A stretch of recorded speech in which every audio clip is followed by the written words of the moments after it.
Good evening students, आप सभी का हार्दिक स्वागत और अभिनंदन है। स्टूडेंट्स, आज इस स्पेशल लेक्चर में हम बात करेंगे आपकी जो एग्रीकल्चर केमिस्ट्री है उसके अध्याय 6 के बारे में। काफ़ी इंपॉर्टेंट चैप्टर है, काफ़ी बड़ा चैप्टर है, आप लोगों के लिए काफ़ी हार्ड भी है। और इस वीडियो के बाद में जो पूरा चैप्टर है वो बिल्कुल सिंपली आपको होने वाला है। तो चलिए स्टूडेंट्स, हम स्टार्ट करते हैं अपना एग्रीकल्चर केमिस्ट्री का चैप्टर 6। शुरू करने से पहले मैं आपको बता दूं कि अगर आप हमारी जितनी भी पीडीएफ हैं, जितनी भी नोट्स हैं वो लेना चाह रहे हो तो इस वीडियो के डिस्क्रिप्शन में हमारे ऐप की लिंक दे रखी है, हमारे व्हाट्सएप ग्रुप की लिंक दे रखी है, तो आप वहां से ज्वाइन करके जो नोट्स पीडीएफ है वो ले सकते हो। और अगर कोई कोर्स परचेज करना चाह रहे हो, आप पूरा 12th का कोर्स हो, जेड का कोर्स हो, तो आप हमारे ऐप से कोर्स भी ले सकते हो। ठीक है, चलिए अब हम चलते हैं अपने पूरे इस चैप्टर के बारे में। चैप्टर का नाम क्या है, सबसे पहले हम यहाँ नाम से शुरू करेंगे।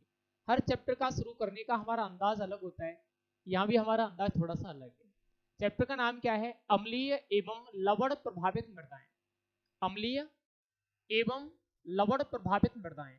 तो इस चैप्टर में हम दो ही चीजों के बारे में जानेंगे, एक तो अम्लीय मृदाएं और एक लवण प्रभावित मृदाएं। तो सबसे पहला जो हमारा पॉइंट है इस पूरे चैप्टर में वो क्या है? वो है अम्लीय मृदाएं।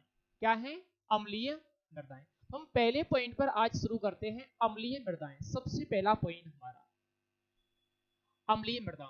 और ध्यान रखना बिल्कुल सरल होने वाला है, आपको रटने की बिल्कुल भी आवश्यकता नहीं है, कोई भी पॉइंट आपको रटना नहीं है। अम्लीय मृदा। अब बात आती है कि अम्लीय मृदा क्या है। सबसे पहला प्रश्न में यही आएगा, अम्लीय मृदा क्या है? तो आप लोगों को बेसिकली पता है कि जिन मृदाओं का पीएच मान कितना होता है, जिन मृदाओं का पीएच मान 7 से कम होता है उनको क्या कहा जाता है? अम्लीय मृदा कहा जाता है। लेकिन आपसे अगर 12th में प्रश्न पूछा जाए अम्लीय मृदा किसे कहते हो, तो अगर केवल इतना लिखोगे तो मुझे लगता नहीं है कि एग्जामिनर आपको पूरे नंबर दे देगा। आपको एक लाइन और लिखनी पड़ेगी, जिन मृदाओं का पीएच मान कितना हो, 7 से अधिक हो, तथा इन मृदाओं में क्या पाया जाए? H+ आयनों की अधिकता। क्या पाई जाए? H+ आयनों की अधिकता। उन मृदाओं को क्या कहा जाता है? उनको कहा जाता है अम्लीय मृदा। अब आप अम्लीय मृदा की परिभाषा कैसे लिखोगे? वे मृदाएं जिनका पीएच मान 7 से कम होता है तथा H+ आयनों की अधिकता होती है उनको हम क्या कहते हैं? अम्लीय मृदाएं कहते हैं। जर्नली में अगर बात करूं स्टूडेंट्स अम्लीय मृदाओं से, तो आपको छोटे छोटे क्वेश्चन पूछे जाते हैं कि भारत में कितने प्रतिशत क्षेत्रफल पर अम्लीय मृदाएं पाई जाती हैं।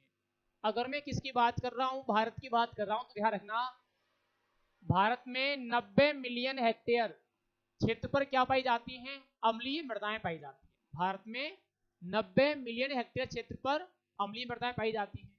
एक प्रश्न हमें आता है, अम्लीय मृदा कौन से क्षेत्रों में पाई जाती हैं? अम्लीय मृदाओं का विकास कहाँ होता है? अगर क्षेत्रों की बात करूं तो ये कहाँ पाई जाएंगी? ये आर्द्र या नम क्षेत्रों में पाई जाती हैं। कहाँ पाई जाती हैं? आर्द्र या नम क्षेत्रों में पाई जाती हैं। पहला पॉइंट हमारा अम्लीय मृदा किसे कहते हैं। दूसरा पॉइंट, अम्लीय मृदा भारत में कितने क्षेत्र पर पाई जाती है। तीसरा पॉइंट, अम्लीय मृदा कौन से क्षेत्र में पाई जाती है? तो आर्द्र और नम क्षेत्र में पाई जाती है। इसके बाद में जो हमारा नेक्स्ट पॉइंट आता है वो है अम्लीय मृदा बनने के कारण। ध्यान रखना, अब ये काफी इंपोर्टेंट है। अम्लीय मृदा बनने के कारण आप लोगों से सवाल कैसे आएगा? आपसे सवाल केवल इतना सा पूछा जाएगा कि अम्लीय मृदा बनने के कारण कौन कौन से हैं। तो अगर मैं अम्लीय मृदा बनने के कारणों की बात करूं, आपको केवल नाम लिखने होंगे। कौन कौन से कारण होते हैं अम्लीय मृदा बनने के? सबसे पहला कारण, ध्यान देना, रटने की आवश्यकता नहीं है, कहां पाई जा रही है? आर्द्र या नम जलवायु में। और आर्द्र या नम जलवायु कब होगी? जहां ज्यादा वर्षा होगी। तो मैं कह सकता हूं कि अति वर्षा के कारण। किसके कारण?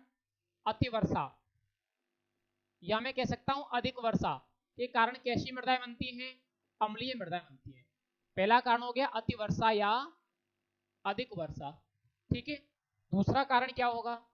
दूसरा कारण हो जाएगा हमारा जलवायु। क्या हो जाएगा? जलवायु। जहां की जलवायु कैसी है? आर्द्र और नम है, वहां कैसी मिट्टी पाई जाएगी? अम्लीय मिट्टी पाई जाएगी। तीसरी में अगर बात करूं, पैतृक पदार्थ। पैतृक पदार्थ, पैतृक पदार्थ क्या होते हैं? ये वे पदार्थ होते हैं जिनसे मृदा का निर्माण होता है। अगर मान लो पैतृक पदार्थ ही अम्लीय प्रकृति के हैं तो उनसे निर्मित मृदा भी कैसी होंगी? अम्लीय प्रकृति की होंगी, तो हम कह सकते हैं पैतृक पदार्थ। इसके अलावा मैं अगर बात करूं तो अगला आएगा अम्लीय उर्वरकों का उपयोग। क्या आएगा? अम्लीय उर्वरकों का उपयोग। जब हम अम्लीय उर्वरकों का उपयोग करते हैं तब भी हमारी मृदा कैसी हो जाती है? अम्लीय हो जाती है। एक अगर मैं बात करूं कार्बनिक पदार्थ की अधिकता, क्या होता है? कार्बनिक पदार्थों की अधिकता। कार्बनिक पदार्थों की अधिकता होने पर भी कैसी मृदा बनती है? अम्लीय मृदा बनती है। एक में अगर और भी बात करूं तो एक आपका आ जाएगा सूक्ष्म जीवों की अधिकता। क्या आ जाएगा? सूक्ष्म जीवों की अधिकता। आप लोगों से सवाल कैसे आएगा? आपसे जनरली सवाल पूछा जाएगा अम्लीय मृदा बनने के कारण कौन कौन से हैं।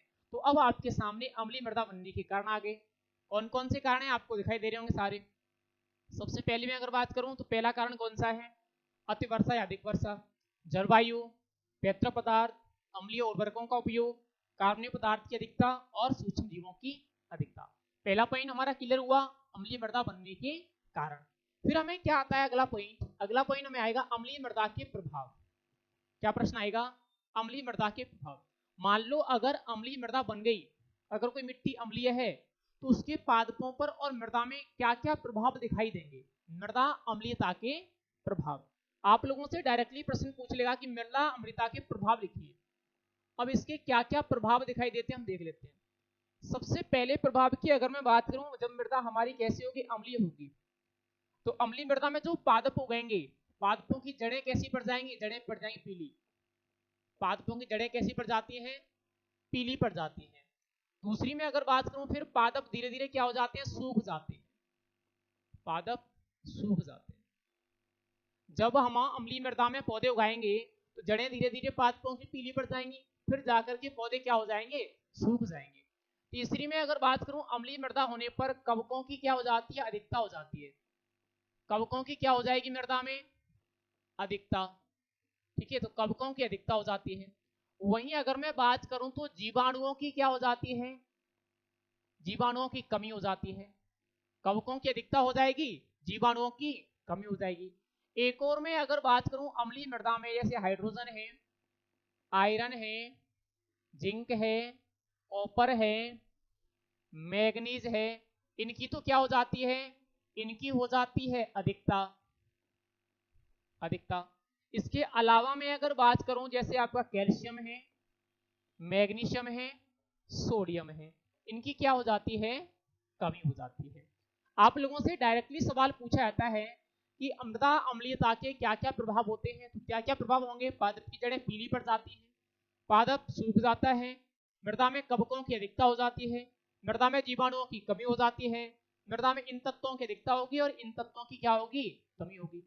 आपसे जनरली प्रश्न ऐसे भी पूछ लेगा कि अम्लीय मृदा में कौन से तत्वों की अधिकता पाई जाती है, अम्लीय मृदा में कौन से तत्वों की कमी पाई जाती है, तब भी आप लोग आसानी से जवाब दे सकते हो। इसके बाद में फिर हमारा जो क्वेश्चन आता है वो आता है अम्लीय मृदा सुधार के उपाय। क्या आएगा? अम्लीय मृदा सुधार के उपाय। सुधार के उपायों में एक ही चीज आपको याद रखनी है, तो अम्लीय मृदा का सुधार है वो किसके द्वारा किया जाता है? वो चूना युक्त पदार्थों के द्वारा किया जाता है। अम्लीय मृदा का सुधार किसके द्वारा करते हैं? चूना युक्त पदार्थों के द्वारा करते हैं। आप लोगों से प्रश्न ये पूछा जाता है कि अम्लीय मृदा का सुधार कैसे किया जाता है? तो चूना युक्त पदार्थों के द्वारा किया जाता है। अब चूना युक्त पदार्थ कौन कौन से इसमें आ सकते हैं? तो इसमें बहुत सारे पदार्थ आते हैं। जैसे मैं बात करूं एग्जाम्पल के रूप में, एक तो कौन सा आएगा? चूना पत्थर है, चूना पत्थर। दूसरी में अगर बात करूं बिना बुझा चूना, बिना बुझा चूना। फिर एक आता है आपका बुझा हुआ चूना,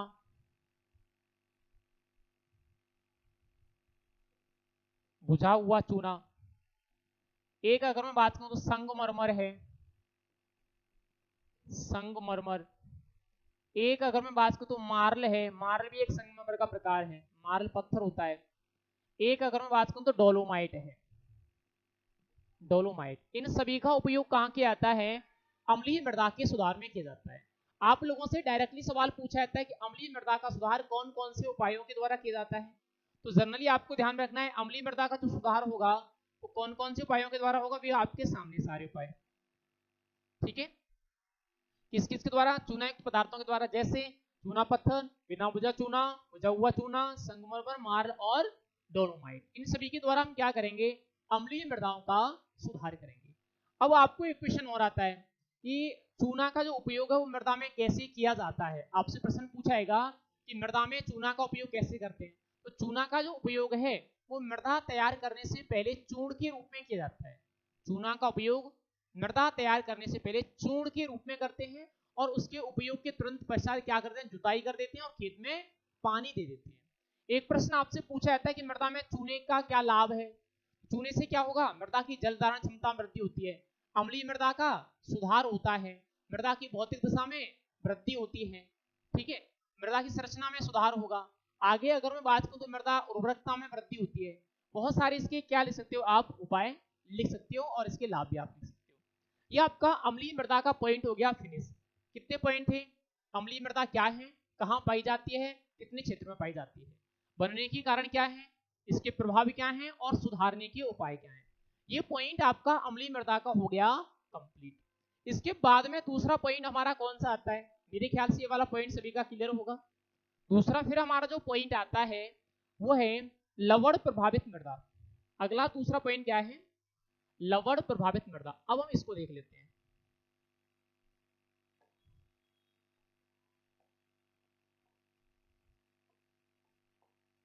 लवण प्रभावित मृदा, चलिए अब ये कौन सी मृदाएं होती हैं? जनरली में अगर बात करूं तो ये वे मृदाएं होती हैं जिनका पीएच मान कितना होता है? जिनका पीएच मान तो होगा 7 से अधिक। वे मृदाएं जिनका पीएच मान क्या होता है? 7 से अधिक होता है। और इन मृदाओं में क्या होता है?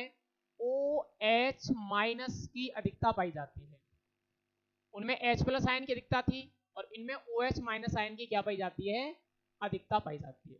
तो जनरली हम कह सकते हैं कि वे मृदाएं जिनका पीएच मान 7 से कम होता है और उनमें OH माइनस आयन की अधिकता पाई जाती है, उनको क्या कहा जाता है? उनको लवणीय मृदा कहा जाता है। अब अगर स्टूडेंट्स में लवणीय मृदा की बात करूं तो ध्यान देना, जो लवणीय मृदाएं हैं वो भारत में कितने क्षेत्र पर पाई जाती हैं? भारत में पाई जाएंगी 6.74 मिलियन हेक्टेयर, 6.74 मिलियन हेक्टेयर। और वहीं अगर मैं बात करूं ये राजस्थान में कितने क्षेत्र पर पाई जाती हैं? तो राजस्थान में ये पाई जाती है 6.74 लाख हेक्टेयर, 6.74 लाख हेक्टेयर। ध्यान रखना 6.73 है, लेकिन मैंने दोनों को बराबर कर दिया है, कोई इशू नहीं है इसमें। अगर भारत में पूछा जाए तो 6.74 मिलियन हेक्टेयर है और अगर राजस्थान में पूछा जाए तो 6.74 लाख हेक्टेयर है। आप लोगों से डायरेक्टली सवाल पूछा जाता है कि भारत में कितने क्षेत्र पर लवणीय मृदा पाई जाती है, राजस्थान में कितने क्षेत्र पर लवणीय मृदा पाई जाती है। तो दोनों का अब आपको पता चल गया, एक में मिलियन हेक्टेयर और एक में क्या है? लाख हेक्टेयर है। अब अगर मैं बात करूं तो स्टूडेंट्स जो लवणीय मृदा है इनको अलग अलग स्थानों पर अलग अलग नामों से जाना जाता है और वे नाम हमें एग्जाम में पूछे जाते हैं। जैसे मैं बात करूं उत्तर प्रदेश में, सबसे पहले मैं कहां की बात करूं? अगर मान लो मैं उत्तर प्रदेश की बात करूं तो उत्तर प्रदेश में लवणीय मिट्टी को क्या कहा जाता है? इसको कहता है ऊसर, ऊसर या रेह, ऊसर ओमा रेह उत्तर प्रदेश में कहते हैं। ऐसे ही में अगर बात करूं आंध्र प्रदेश में क्या कहा जाता है? आंध्र प्रदेश, तो आंध्र प्रदेश में इसको क्या कहते हैं? आंध्र प्रदेश में इनको कहा जाता है ऊपू। क्या कहा जाता है? ऊपू कहा जाता है। मैं अगर बात करूं इनको पंजाब और हरियाणा में क्या कहा जाता है? पंजाब और हरियाणा, तो पंजाब और हरियाणा में इनको कहते हैं वल्लर या थर। क्या कहा जाएगा? वल्लर या थर कहा जाता है। आगे मैं अगर बात करूं इनको गुजरात में क्या कहा जाता है? गुजरात, तो गुजरात में इनको कहा जाता है खारी, खारी। आगे अगर मैं बात करूं इनको राजस्थान में क्या कहा जाता है? राजस्थान, राजस्थान में हम इनको क्या कहते हैं? तो इनको कहते हैं लूणी खारी, लूणी खारी। नेक्स्ट में अगर बात करूं इनको कर्नाटक में क्या कहा जाता है? कर्नाटक, तो कर्नाटक में इनको क्या कहते हैं? चौपान कहते हैं। कर्नाटक में क्या कहा जाता है? चौपान कहा जाता है। अब आपसे प्रश्न कैसे आता है? आप लोगों से डायरेक्टली प्रश्न आएगा किसी स्टेट का नाम देकर, वो पूछ लेगा कि गुजरात में लवड़ी मृदाओं को किस नाम से जाना जाता है, तो गुजरात में किस नाम से जानते हैं? खारी के नाम से जानते हैं। राजस्थान में किस नाम से जाना जाता है? तो लूणी खारी के नाम से जाना जाता है। उत्तर प्रदेश में किस नाम से जानते हैं? तो ऊसर या रेया के नाम से जानते हैं। इस तरह से आपको यहाँ से प्रश्न जो है वो पुट ऑफ हो सकता है। बाकी आपको यहाँ से भी पूछ लेगा लवड़ी मृदा क्या है, भारत में कितने क्षेत्र पर पाई जाती है, राजस्थान में कितने क्षेत्र पर पाई जाती है, ऐसे आपको यहाँ से प्रश्न पूछ लेगा। इसके बाद में अगर बात करूं लवड़ी मृदा बनने के कारण, लवड़ी मृदा बनती कैसे है, नेक्स्ट पॉइंट क्या आएगा? लवड़ी मृदा बनने के कारण आपको पूछा जाएगा कि लवड़ी मृदा बनने के कारण लिखिए। तो अगर स्टूडेंट्स में बनने के कारण की बात करूं, अब क्या है अगला पॉइंट? अगला पॉइंट है हमारा बनने के कारण। बनने के कारण, अब देखो मैं आपको एक चीज बता दूं, जो अम्लीय मृदा थी हमारी, अम्लीय मृदा कहां पाई जाती है? आर्द्र और नम क्षेत्र में, आर्द्र और नम क्षेत्र में।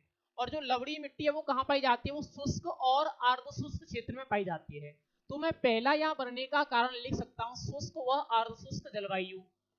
क्या लिख सकता हूं? शुष्क व अर्ध शुष्क जलवायु। पहला कारण क्या हो गया? शुष्क व अर्ध शुष्क जलवायु हो गई। दूसरी में अगर बात करूं तो क्या हो जाएगा? वर्षा की कमी। क्या हो जाएगा? वर्षा की कमी। जहां वर्षा की अधिकता होती है, अगर मान लो पानी ज्यादा पड़ता है तो अम्लीय मृदा बनेगी, और अगर पानी कम पड़ता है तो लवणीय मृदा का निर्माण होगा। ठीक है। नेक्स्ट में अगर बात करूं पैतृक पदार्थ, पैतृक पदार्थ वही जिन पदार्थों से मृदा का निर्माण हो रहा है, अगर वो पदार्थ लवणीय हैं तो उनसे निर्मित मृदा भी कैसी होगी? लवणीय प्रकृति की होगी। आगे अगर मैं बात करूं तो अगला आता है लवणीय जल से सिंचाई। क्या आएगा? लवणीय जल से सिंचाई। जब हम लवणीय जल से सिंचाई करते हैं तब भी मिट्टी कैसी हो जाती है हमारी? लवणी हो जाती है। एक में अगर बात करूं क्षारीय उर्वरकों का उपयोग, क्या है? क्षारीय उर्वरकों का उपयोग। एक अगर मैं बात करूं उच्च भूमि जल स्तर, जहां पानी ऊपर ही होता है वहां भी लवणी मृदा बनती है, उच्च भूमि जल स्तर। एक अगर हम कह सकते हैं जल निकास की कमी, जल निकास की कमी। इन सभी के कारण कैसी मृदाओं का विकास होगा? इन सभी के कारण लवणीय मृदाओं का विकास होगा। पहला शुष्क व अर्ध शुष्क जलवायु यानी सूखे क्षेत्र, दूसरा वर्षा की कमी, तीसरा पैतृक पदार्थ, चौथा लवणीय जल से सिंचाई, पांचवा क्षारीय उर्वरकों का उपयोग, छठवां उच्च भूमि जल स्तर, सातवां जल निकास की कमी। इन सभी के द्वारा क्या होता है? सभी के द्वारा लवणीय मृदाओं का निर्माण होता है। अब नेक्स्ट क्वेश्चन क्या आता है? नेक्स्ट क्वेश्चन आएगा हमारा मृदा लवणीयता के प्रभाव। यानी अगर मैं लवणीयता की बात करूं तो पहले तो यह है कि लवणीयता की हम पहचान कैसे करते हैं, लवणीय मृदा की पहचान कैसे की जाती है। आपसे 3 लक्षण पूछे जाएंगे। आपसे जनरली प्रश्न पूछेगा लवणीय मृदा की पहचान के कोई 3 लक्षण लिखिए, क्योंकि 1.5 नंबर का प्रश्न आएगा। अगर 3 नंबर का आया तो ये छोटा पड़ जाएगा, 3 नंबर का आ नहीं सकता, तो 1.5 नंबर का आएगा। तो फिर आपको 3 लक्षण याद करने हैं। पहला लक्षण क्या होगा? इन मृदाओं की जो सतह होती है, मृदाओं की ऊपरी सतह, सतह पर क्या जम जाता है? सफेद पाउडर जम जाता है, सफेद पाउडर। पहली विशेषता क्या होगी? पहचान। पहली पहचान यह है कि इन मृदाओं की ऊपरी सतह पर सफेद रंग का पाउडर जम जाता है। दूसरी क्या होगी? दूसरी इन मृदाओं में क्या पड़ जाती हैं? दरारें पड़ जाती हैं। क्या पड़ जाती हैं? इनमें दरारें पड़ जाती हैं, फटी हुई दिखाई देती हैं, ये दरारें पड़ जाती हैं। तीसरी में अगर बात करूं इन मृदाएं पानी के द्वारा, जल के द्वारा इनमें क्या बन जाता है? कीचड़ बन जाता है, जल के द्वारा कीचड़ या दलदल बन जाता है, दलदल बन जाता है। इन मृदाओं में जब भी पानी जाएगा तो क्या बन जाएगा? कीचड़ या दलदल बन जाएगा। ये 3 इनकी क्या होगी? मुख्य विशेषता होगी। आपको 3 ही विशेषता लिखनी है। आपसे प्रश्न क्या आएगा? लवणीय मृदा की पहचान कौन कौन सी है? तो कोई 3 विशेषता आपको लिखनी होगी। सबसे पहले सतह पर सफेद पाउडर जम जाता है, उसके बाद मिट्टी में दरारें पड़ जाती हैं, और उसके बाद क्या होगा, जल के द्वारा, जल जैसे ही मिट्टी में जाएगा क्या बन जाएगा, कीचड़ बन जाएगा, या मैं कह सकता हूँ दलदली क्षेत्र बन जाता है। तो लवणीय मृदा में क्या क्या पॉइंट हुआ, लवणीय मृदा क्या है, कहाँ पाई जाती है, किस नाम से जाना जाता है, बनने के कारण कौन कौन से, और इनकी पहचान कौन कौन सी है। अब मैं थोड़ा सा नेक्स्ट चलूं तो आगे हमें आता है लवणीय मृदा के प्रभाव क्या क्या है। क्या आएगा, लवणीय मृदा के प्रभाव, पादपों में इसके क्या प्रभाव होते हैं लवणीयता के। तो फिर ध्यान रखना, ये भी इंपोर्टेंट पॉइंट है। एक तो क्या होगा, मृदा की ऊपरी सतह पर लवण एकत्रित हो जाएंगे, ठीक है। प्रभाव क्या होंगे, मृदा की ऊपरी सतह पर लवण एकत्रित हो जाते हैं, ठीक है। पहला प्रभाव क्या हुआ, पहला प्रभाव यह हुआ कि मृदा की ऊपरी परत पर जो लवण है वो क्या हो जाएंगे, एकत्रित हो जाएंगे। दूसरा, मृदा संरचना खराब हो जाती है, मृदा संरचना क्या हो जाएगी, खराब हो जाती है। मैंने बताया मिट्टी में क्या पड़ जाती है, दरारें, मिट्टी में दरारें पड़ती है, तो मैं कह सकता हूं कि मृदा की जो संरचना है वो क्या हो जाती है, खराब हो जाती है। तीसरी में अगर बात करूं, जो पौधे हैं, पौधे जल की कमी के लक्षण दर्शाते हैं, जल की कमी के लक्षण दर्शाते हैं। इनके पौधे क्या करते हैं, जल की कमी के लक्षण दर्शाते हैं। जो भी इसके पादप होंगे लवणीय मृदा में, भले ही मिट्टी में पानी भरा हुआ हो, पौधे जल की कमी के लक्षण दर्शाएंगे। और मैं कह सकता हूं कि आखिरकार जो पौधे हैं वो क्या हो जाते हैं, सूख जाते हैं, पौधे सूख जाते हैं, जल की कमी के लक्षण दर्शाते हैं और पौधे क्या हो जाएंगे, सूख जाएंगे। एक और मैं अगर बात करूं तो जल और वायु का संचार रुक जाता है, जल वायु संचार क्या हो जाता है, रुक जाता है। जो मिट्टी लवणीय होती है उनमें जल और वायु का संचार नहीं हो पाता, यानी जल और वायु का संचार क्या हो जाता है, रुक जाता है। आगे अगर मैं बात करूं तो मिट्टी में क्या हो जाता है, कैल्शियम, मैग्नीशियम और सोडियम की क्या हो जाती है, अधिकता हो जाती है, इनकी क्या हो जाएगी, अधिकता हो जाएगी। ये क्या होगा, इसके प्रभाव हो गए। वैसे आपको 3 या 4 प्रभाव पूछे जाएंगे, लेकिन जब आपसे प्रश्न पूछा है कि मृदा लवणीयता का क्या प्रभाव होता है, तो आपको पता चल गया मृदा की ऊपरी सतह पर लवण एकत्रित हो जाते हैं, मृदा की संरचना खराब हो जाती है, पौधे जल की कमी के लक्षण दर्शाते हैं, पौधे सूख जाते हैं, उसके बाद जल और वायु का संचार रुक जाता है, उसके बाद कैल्शियम, मैग्नीशियम और सोडियम की क्या हो जाती है, मिट्टी के अंदर अधिकता हो जाती है। तो ये क्या हो गए, इसकी मृदा में प्रभाव हो गए। इसके बाद में नेक्स्ट हमारा जो पॉइंट आता है वो आता है लवणीय मृदा का निर्माण। क्या आएगा, लवणीय मृदा का निर्माण कैसे होता है, जनरली में पॉइंट पूछा जाता है और काफी इंपोर्टेंट भी है। आपसे प्रश्न क्या होगा, आपसे प्रश्न आएगा लवणीय मृदा का निर्माण कैसे होता है। पहले तो मैं अगर बात करूं कि लवणीय मृदा के निर्माण के बारे में किसने बताया, तो फिर आपको ध्यान रखना है, एक वैज्ञानिक थे डी सिगमोंड। कौन से वैज्ञानिक थे, डी सिगमोंड, डी सिगमोंड। डी सिगमोंड नामक वैज्ञानिक ने बताया कि जो लवणीय मृदाओं का निर्माण है वो 4 चरणों में होता है। वो 4 चरण कौन कौन से हैं, वही आपको एग्जाम में पूछे जाते हैं। सबसे पहले क्या होगा, नमक एकत्रित, क्या होगा, नमक एकत्रित होना। पहले कौन सी क्रिया होती है, नमक एकत्रित होना। इसके बाद में क्या होगा, नमक से लवणों का निर्माण होगा, लवणों का निर्माण। लवणों के निर्माण के बाद क्या होगा, लवणों का निक्षालन, यानी पानी के साथ लवण कहां चले जाएंगे, मृदा की निचली परतों में निक्षालन होगा। निक्षालन के बाद में क्या होगा, निक्षालन के बाद होगा आपका निश्चंदन, यानी मैं कह सकता हूं निम्नीकरण, निम्नीकरण, यानी इन 4 क्रियाओं के द्वारा लवणीय मृदा का निर्माण होता है। लेकिन वर्तमान में एक और क्रिया जोड़ दी गई है जिसको हम कहते हैं रीग्रेडेशन। क्या कहते हैं, रीग्रेडेशन कहते हैं। अब आप लोगों से प्रश्न कैसे आएगा, आपसे प्रश्न आएगा लवणीय मृदाओं का निर्माण कौन कौन से चरणों द्वारा होता है। तो आपको पता है लवणीय मृदाओं का निर्माण 5 चरणों के द्वारा होगा। सबसे पहले नमक एकत्रित होना, दूसरा लवणों का निर्माण, तीसरा निक्षालन, चौथा निम्नीकरण, पांचवा रीग्रेडेशन। आपसे पूछ लेगा लवणीय मृदा निर्माण के बारे में किसने बताया, तो डी सिगमोंड ने बताया। ठीक है, इसके बाद आपसे पूछ सकता है निछालन किसे कहते हैं, तो आपको बताया है पानी के साथ पोषक तत्वों का मृदा की निचले संस्तरों में जाना निछालन। निम्नीकरण क्या है, मृदा की ऊपरी सतह से संपूर्ण क्षारों का निष्कासन क्या कहलाता है, निम्नीकरण।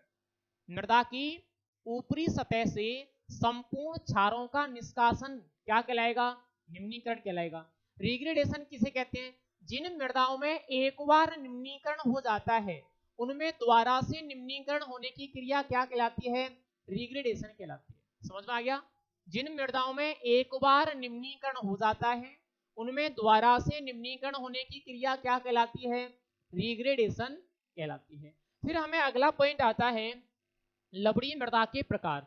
अगला क्या आएगा, अगला आएगा लवणीय मृदा के प्रकार। तो अगर मैं बात करूं CSSRI, CSSRI इसका पूरा नाम है central soil salinity research institute, केंद्रीय मृदा लवणता अनुसंधान संस्थान। और ये कहाँ स्थित है, ये करनाल हरियाणा में स्थित है।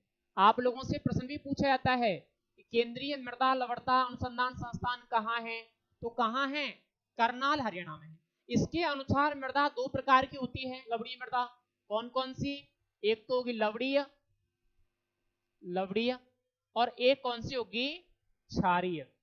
केंद्रीय मृदा लवणता अनुसंधान संस्थान के अनुसार लवणीय मृदा दो प्रकार की होगी, एक लवणीय और एक क्षारीय।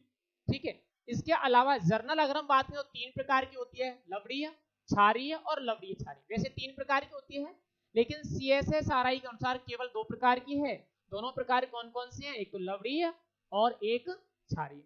अब आपको पता चल गया लवणीय मृदा का क्या प्रभाव होता है, लवणीय मृदा का निर्माण कैसे होता है, लवणीय मृदा कितने प्रकार की होती है।